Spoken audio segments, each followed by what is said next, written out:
Hey everybody, this is Muffin with the Daily Biker Podcast. Just here to let y'all know the opinions and ideas expressed in this show are those of the hosts and their guests, not to be confused with their partners and sponsors. Now, let's get it on.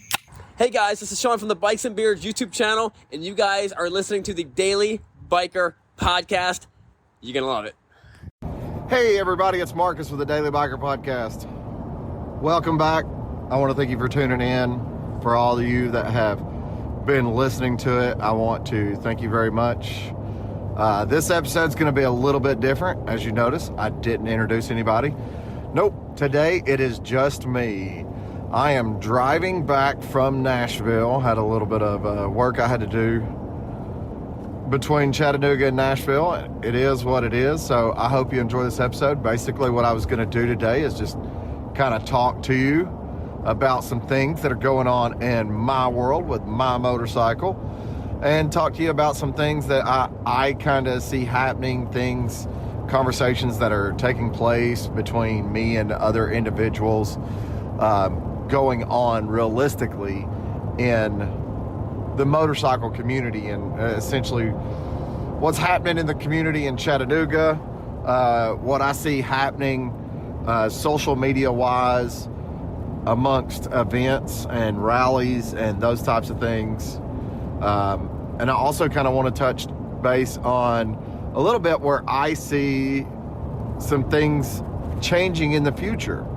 So get started with, so my motorcycle, for those of you that see my Instagram or my Facebook, know that I just got it off the rack, as I like to call it. So I'd been planning a build for a while now, and I finally was able to get money saved up and get done essentially what I wanted. I still have a long ways to go on my build. So what I've done is I've got the Bassani Road Rage 3. They call it the short. I call it a mid-pipe because it's not really a shorty exhaust, but the Bassani Road Rage 3 short pipe, full stainless. It's got the equal length headers and everything on it. It's nice.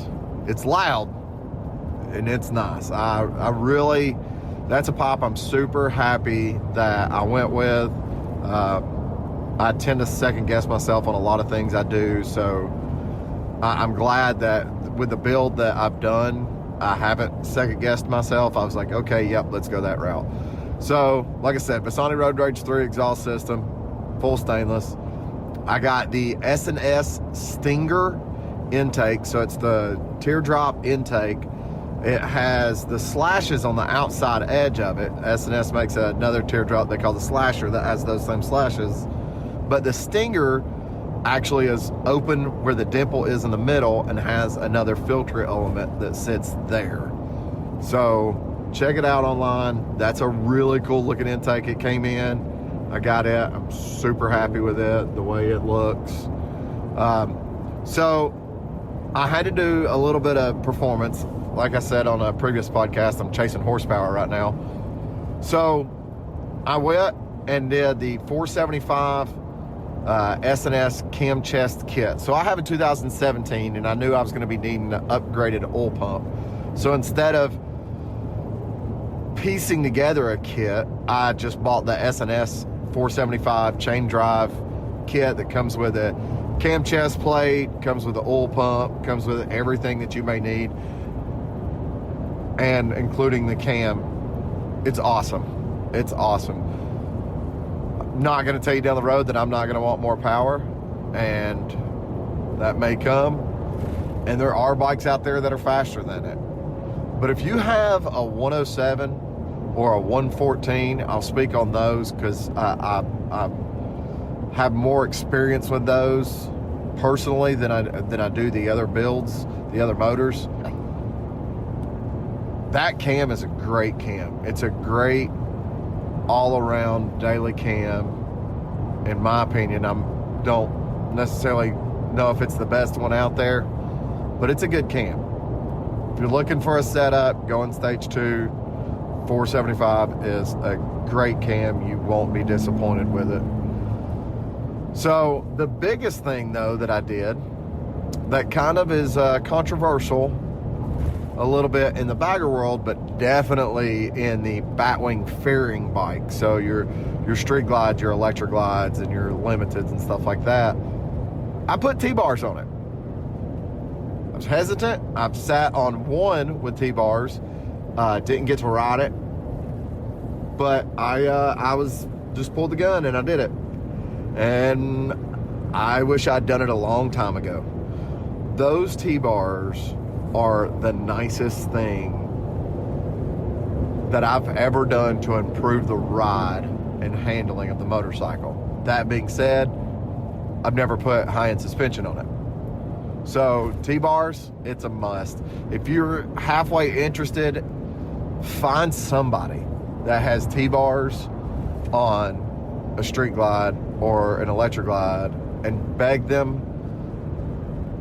do whatever you got to do, throw them some cash, be like, I want to ride your motorcycle, please. You can tell the difference though in it, just tootling around the parking lot. You can tell how much of a difference it is.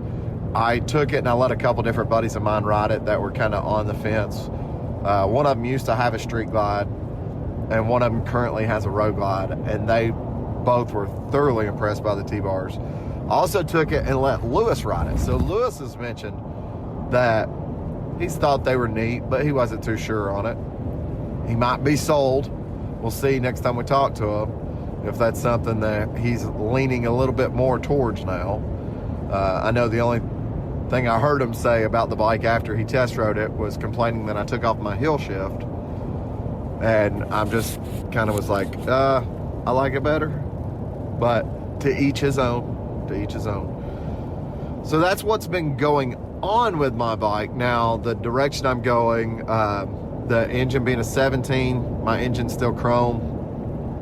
I've got a couple bits and pieces here that are still chrome that I'm going to get blacked out eventually. Which way I go on the black, I'm not 100% set. We're going to end up doing a color change, and we are going to end up doing suspension. So by the time it's said and done, my perceived value will be a lot higher than probably what the bike is actually worth. But it's mine. It's not anybody else's. It's my bike. So I'm going to do to it what I want to do to it, like I should. So the next subject, so what I see currently happening in the world of motorcycle events and rallies, and kind of where I see the future of those things going, they're coming back. They kind of, some of the stuff kind of fizzled out. Some people didn't want to do stuff.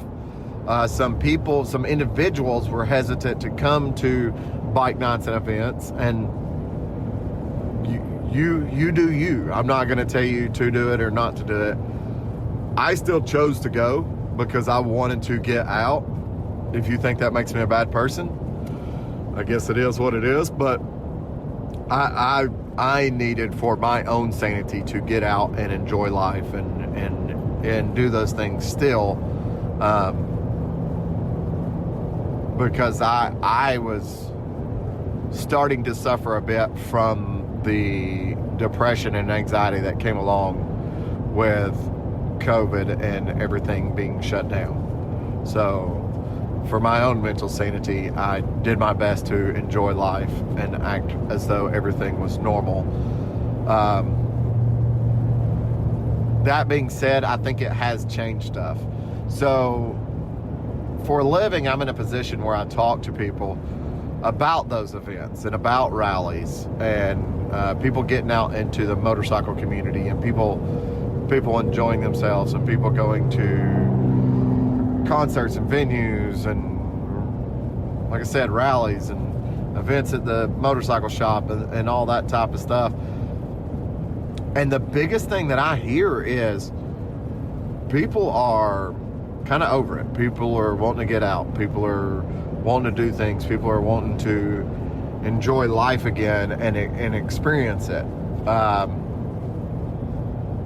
know here where we are, they're going to be completely ending the mask mandate soon, and they have no plans to extend it. They just recently extended it and said that would be the last extension that they would do.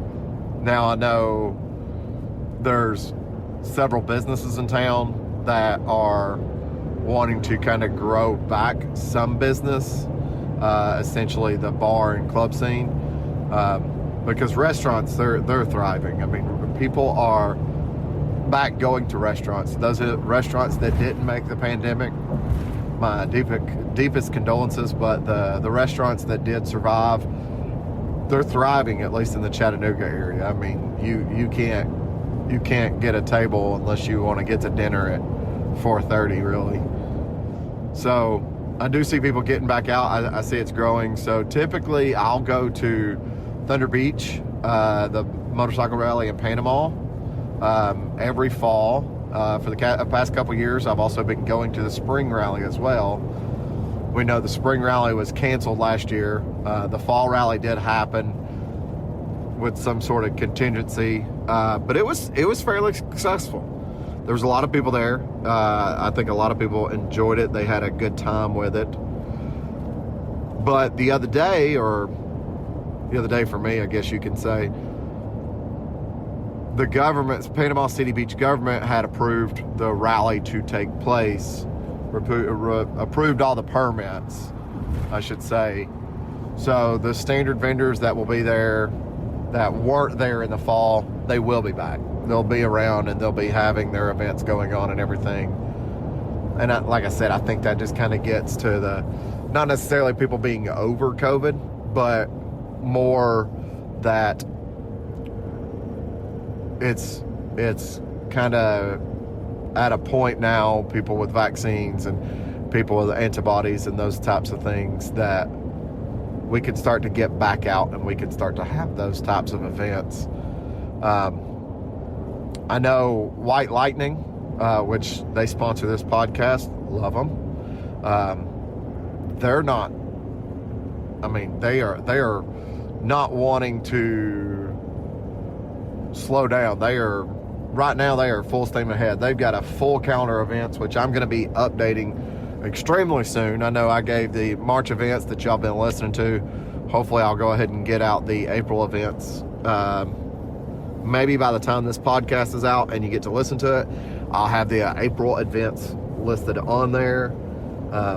But it's full steam ahead with them. They are looking towards the future. Now, speaking of the future, I do think the way rallies and events happen will be different. So you're starting to see stuff with some of the events that have been taking place, where people are starting to pay more attention to how many people are at an establishment. I know I've went into establishments and you see that sign that says occupancy of 150. You know there's a lot more than 150 people there.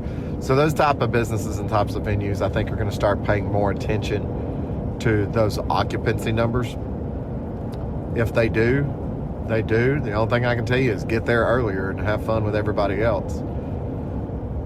You're also going to see, though, a lot more outdoor events, even outside of the motorcycling events. You're going to start seeing a lot more outdoor events taking place, a lot more market style events, a lot more parking lot style events, because for a while now those things have kind of been open and good to go. So the other thing that I wanted to talk about is the future, what I see in my own opinion of what the future of motorcycling is and comes to be as a whole. So Lewis got to ride the Livewire.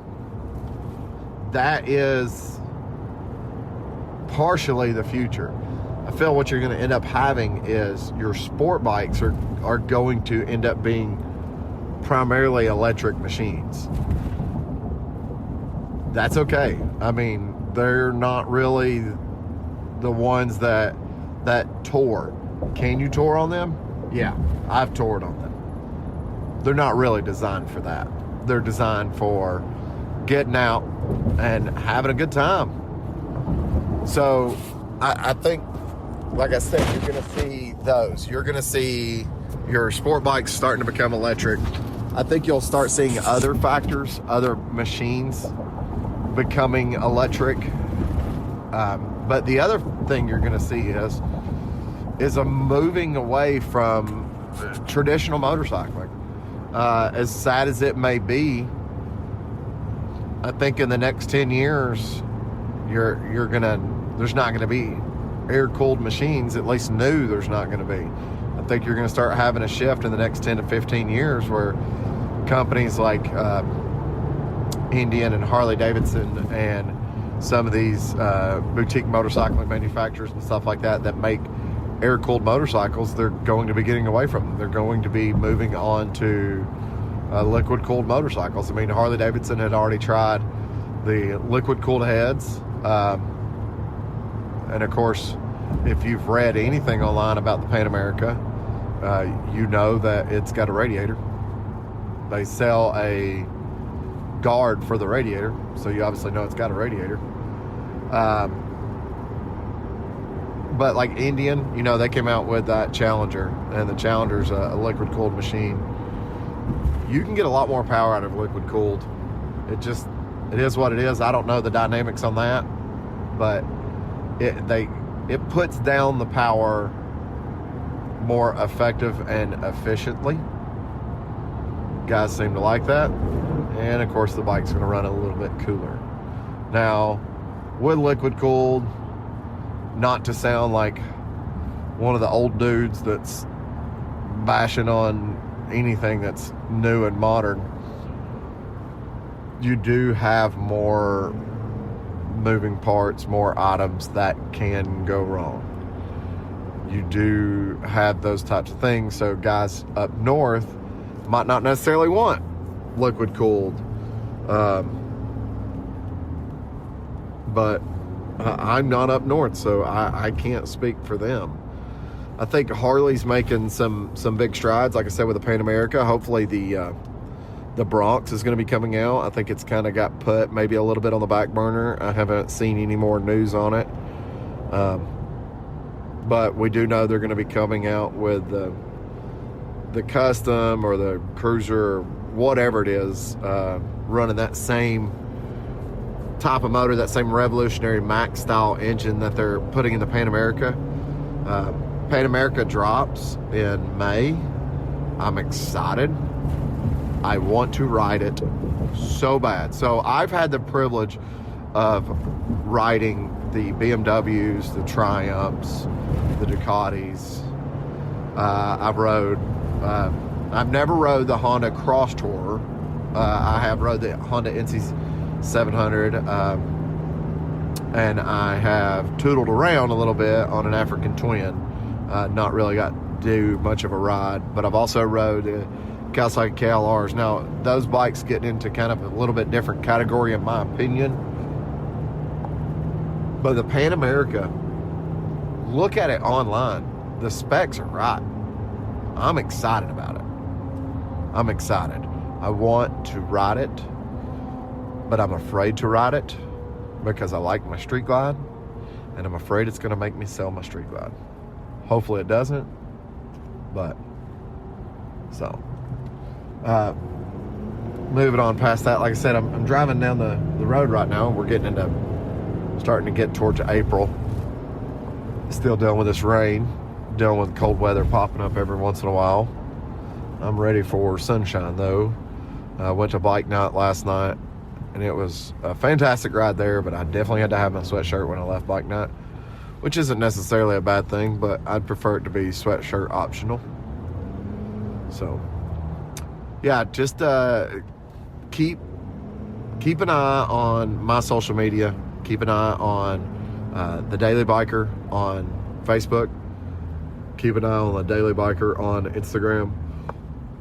I'll be posting more things about upcoming stuff, places that I'll be, promotional stuff that may be happening between me and the dealership. I don't know, maybe a little tease. So keep an eye on the social media. I'll put stuff out there. If you have any questions about my motorcycle, shoot me a message. I'll be glad to answer them. If you're in the Chattanooga area, holler at me sometime. I'll let you know when you can meet me up at the shop. I'll let you see the bike in person, let you hear it in person, or I'll let you know next time at a bike night. So, appreciate you. Hey everybody, this is Sean at White Lightning Harley Davidson. I want to thank you for listening to the Daily Biker Podcast. You can reach the podcast on Facebook or Instagram at The Daily Biker, or you can email the podcast at thedailybiker@gmail.com. Be sure to keep an eye on White Lightning Harley Davidson social media pages for the most up-to-date information on all our events and where you can find the boys.